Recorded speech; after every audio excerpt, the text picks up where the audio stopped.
Hello everybody, welcome back to my movie review series. Today we'll be discussing Rise of the Planet of the Apes. Just finished watching it. Another one of these series that I wasn't sure if I'd seen this or not. Certainly I've heard of it, but I wasn't remembering. I'd seen like one of the movies. I'm not sure how many there are, but this was kind of an ongoing one. So as always, I will read the overview as presented by Google, or as Hulu, whatever one pops up. That's one Google. But read the overview, give you my overall impressions and grade. After that, if you've not seen the movie and would like to watch it or not watch it based on my recommendation or not recommendation, you're going to want to shut off the video because there will be spoiler alerts. We'll be discussing the plot synopsis and character development in similar movies, major themes. Probably some major themes, at least something kind of different maybe to talk about. The intro. Will Rodman, played by James Franco, a scientist in San Francisco, is experimenting with a drug that he hopes will cure his father's, John Lithgow, Alzheimer's disease. After his work is deemed a failure, Will becomes the guardian of Caesar, an infant chip who is exposed in utero to Will's drug. Caesar displays unusual intelligence, and Will decides to continue his experiments secretly. But as Caesar's intellects and abilities grow, he comes to represent a threat to man's dominion over Earth. So we had it did $481 million at the box office on a $93 million budget, pretty solid. But 82% of Google users liked it, 3.9 out of 5 on DVD Netflix. I always love this random fucking grading things. 82% on Rotten Tomatoes and 7.6 out of 10 on IMDb. So overall, I thoroughly enjoyed it. I'll give it a B+. I thought it was substantially entertaining. Again, something different than an action plot or a crime drama or cartels or gangbangers or whatever. So obviously it's a sci-fi action movie. It was released in 2011, PG-13, with a runtime of 1 hour and 45 minutes. Overall, like I said, I thought it was entertaining. I thought it was a little different. I thought it was apes have human intelligence. Not realistic, but entertaining in a rich, fertile ground for just some sort of plot or writing development. So overall, thoroughly enjoyed it, and I definitely recommend this one. So if you've not seen the movie, you want to shut off the video now, we'll be discussing the plot. So you open up James Franco's character, Will Rodman. He's got a father, Charles Rodman, who's got Alzheimer's. He's working at this thing under this guy named Steve Jacobs, and he's been pushing Steve Jacobs that the drug that he's been developing is ready for human trials. And so they have these apes doing this different, I don't know if it's like a ladder, just some intelligence puzzle where if you get it in 15 steps, it's perfect score. And so they have an ape doing it at 20 steps or whatnot. And so they're just testing out these apes. And Will's ready to do human trials. So he's pushing Steve Jacobs, who's the business end. Will's the scientist guy. Steve's the business guy. And he keeps pushing him. And basically, as they're in a board meeting, and Steve, I guess, agrees to let them pitch the board because they have to raise money or something for this drug, and basically just trying to cure Alzheimer's. And so they're at this meeting for the board, and it's a big research facility, and so they have a bunch of chimps, and one of the chimps, the female chimp or ape, gets out of her cage, and she's running around, starts crashing havoc in the science room as the board meeting's going on, crashing through things, almost breaks a guy's hand. And she's been injected with Will's drug, and so as the board meeting is going on, literally the mother ape jumps through the glass of where the board meeting is going on. A bunch of people in the room, they're all scared of the ape, and the security guard kills the mom. And so obviously the pitch didn't go so well for the next step for human trials, because it says there's no side effects. This ape is going crazy, and so. So Steve Jacobs obviously shuts down the program. He orders, there was Franklin, this guy named Franklin, who's just like a lab tech. And I didn't have all the characters up here, just the minors and extras that are right up here. But regardless, Franklin, there's 12 or 13 of these apes, and Franklin has to put them down, euthanize them, and they realize that the reason the female chimp was going crazy wasn't because of the drug, it's just because she had a kid. So they had a little baby monkey, and it's animated, but I still like the animated ones, they're cute. But regardless, so the reason the mother ape was going crazy was just because they thought they were threatening her baby, not because of the intelligence drug. And so Will Franklin doesn't want to keep. He's like, I've already put down 12 or 13. If you want to kill the baby one, go for it. And so Will Rodman decides to raise Caesar the monkey himself, or the ape himself. So you have a time lapse of about, I don't know, this shows some cutscenes of like 2, 3, 4 years, 5 years type of deal. And he's grown, he's gotten good intelligence. You know, he's definitely still less intelligent than a human, but substantially more intelligent than an ape. And they're just hanging out. And so during the same time, Will has not been at the lab. He injects his father with the drug that he said is ready for human trials. That was interrupted by the mother breaking through the glass. And so his Alzheimer's rapidly increases and he improves. And so they're living their lives. They live together. Caesar has to go in for like a checkup. He gets he breaks out of the house. They're living in like a suburban house, and they've like made up the attic for him to be like his living environment.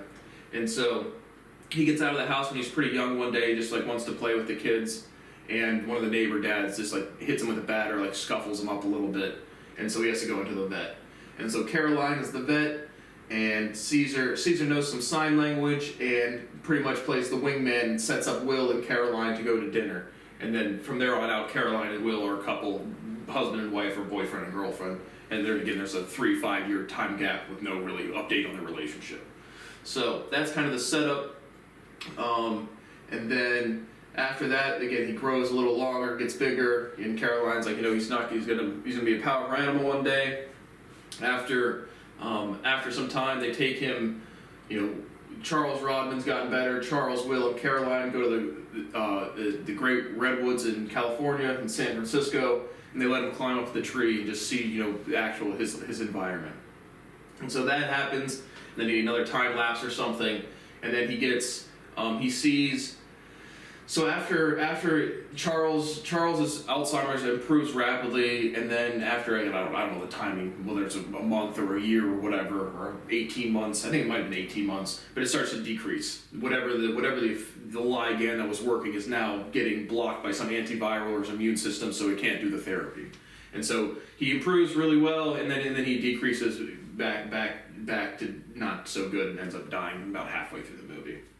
So Charles Rodman's he dies about halfway through. Might be some minor plot development before then.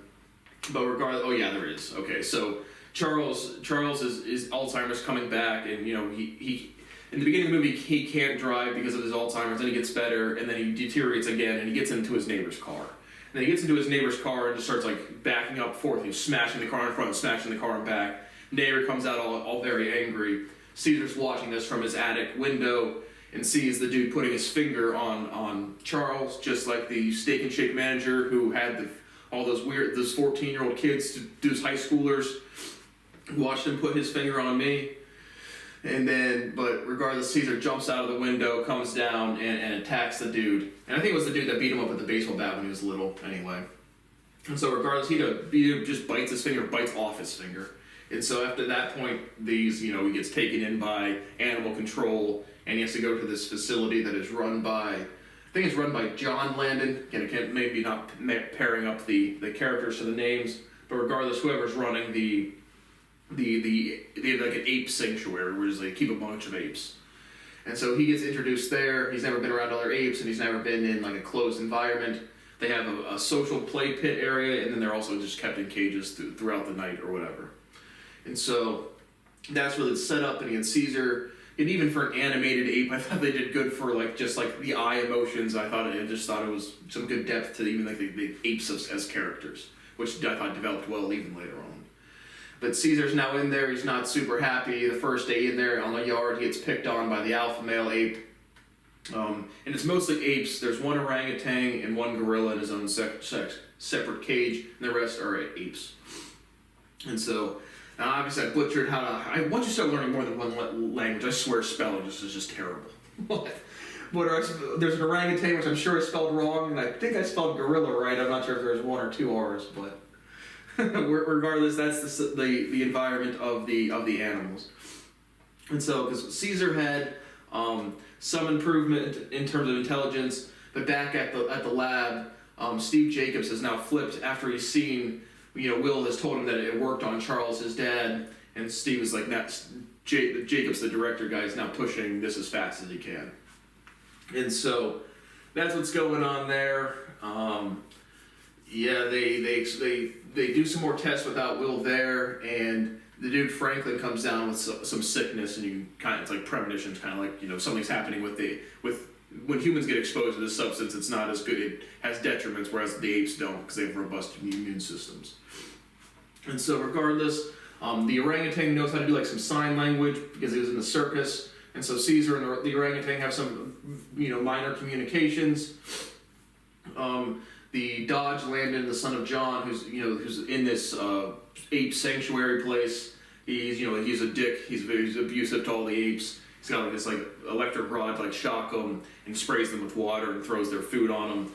He throws their he just did this slop, this chow meal for the apes, and Caesar throws some of the food onto Dodge's face, and then Dodge sprays him with the water. You can tell it's gonna come back to bite him later on. And so, regardless, blah blah blah. What else? What's the next thing that happens? So basically, Will and Caroline are sleeping. Caesar's trying to organize the apes, and so after he pulls in Dodge and Dodge and gets a knife and is able to pick the lock and go into the social area at night where this gorilla is, and he lets the gorilla out, and so the gorilla is on his side, and then the next night he lets out just the alpha male that bullied him on his first day there, and basically he becomes the alpha, the leader, after releasing the gorilla and asserting his dominance over the guy that bullied him. And so now Caesar is the leader of the apes. He tries to organize them, but the orangutans apes are stupid, and so Caesar, he's embellished, and they have green eye tint when they learn stuff or when they get exposed to this chemical or this drug. And so Caesar breaks out of this ape sanctuary, goes back to Will's apartment while him and Caroline are sleeping, takes the substance. It's just like a gas, and he punctures it, throws it down the hallways where all the apes are, and then the next morning they're all able to organize and have this increased intelligence ability to communicate. And so they, John Landon's going to leave, and he kind of sees the apes organizing, and the apes see him looking at them, so they just kind of go back to acting just like normal. And it's not like they're exactly like humans, but they just have increased intelligence. And so John leaves, and they kind of lure Dodge out. And so Caesar beats up Dodge, screams no, so articulates an actual word. And then that's kind of another big step in terms of asserting dominance over the humans. And so Dodge, and there's one other dude that works in the ape sanctuary, and Dodge ends up getting electrocuted. He gets killed. He's basically he's got the shocker thing, and Caesar sprays him with water and electrocutes him. And then the other guy, they just kind of lock him in the cage as the gorillas were. And so the next day, obviously, the humans are what on earth happened? Will and Caroline come to the ape sanctuary, and then you have the whole police force, I don't know if the EPA or animal control, whoever, anybody involved in that, they're all watching the security footage, not believing what they're seeing. So now they've all broken out of the sanctuary, and they're basically going to the California redwoods, and they have to cross the Golden Gate Bridge. So they're going through the towns. People are on their morning walk, and they see the trees moving. There's a bunch of apes running around, and so they basically have a standoff on the bridge where they're going to try to stop the apes, and they're just going to kill them indiscriminately. And Will is trying to catch up to communicate a little bit with Caesar, and so it's all big action scene on the Golden Gate Bridge. A bunch of people get out of their cars. You have a police force at one end, a troop of apes coming this way. Some crawl under the Golden Gate Bridge and swing along, and the others crawl up top where it's hard to see in the clouds. And I thought it was interesting in character development. At this point, they're able to disarm people. They're able to pick up weapons. They have strength because they're apes. But they do in the writing, they have some sort of morality where it's there's several times when Caesar's so there's one other guy that I call him the war chief. It's just so Caesar's the leader of the troop. You have the gorilla who's kind of the strength. The orangutan is kind of the wise guy, or this is my interpretations. But then I have the war chief of just there was another there was another ape. Also, they do go to I don't know, whatever the company's called at Steve Jacobs, and let out all these other apes, and they also go to the zoo to let all the other apes before we went on the Golden Gate Bridge. But this war chief guy, he had like the increased dose that was even more powerful, I guess, than Caesar, which doesn't really manifest much in terms of the social dynamic of the apes, but he's certainly more willing to punish to the humans. And so Caesar at some points is like, makes eye contact with him, like, don't kill this guy, don't kill that guy. So that was interesting depth into the characterization of an animated ape. But regardless, they're going across and Franklin at this point, he does die. He just, he's got a viral infection, he gets sicker and sicker, and they just find him, his landlady finds him dead in his apartment. And so, final big scene of this, I don't know, 20 minutes-ish of them trying to cross the Golden Gate Bridge. They, big police presence, and then they descend from on top of the wiring and the scaffolding of the bridge, and from underneath the scaffolding of the bridge, and take over the police. Big fight scene. Some of the apes do get shot. You see one of the apes fall over, and so it's interesting to see, how are they going to respond to the morality of them getting killed, or the reality, I guess, even. But regardless, they cross the bridge. They disarm most of the police officers, mostly peaceful, not entirely. But the gorilla, he sacrifices himself. He launches off they had a helicopter shooting at him with a big machine gun. He launches off, take a couple bullets to the chest, but is able to destroy the helicopter.